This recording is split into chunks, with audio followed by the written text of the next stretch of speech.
ఎవరు? మేమే పెద్దమ్మా.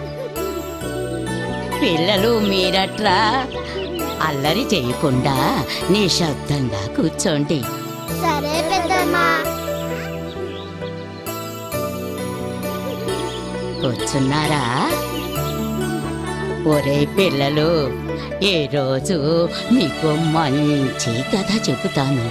శ్రద్ధగా వినండి. ధైర్య సాహసాలతో కూడుకున్నది, సరేనా? సరే పెద్దమ్మా. అనగనగా ఒక ఊరు. ఆ ఊళ్ళో సుంఠాచారి అనే పిల్లవాడు ఉండేవాడు. వాడి పేరు మాదిరే వాడు ఒట్టి అమాయకుడు.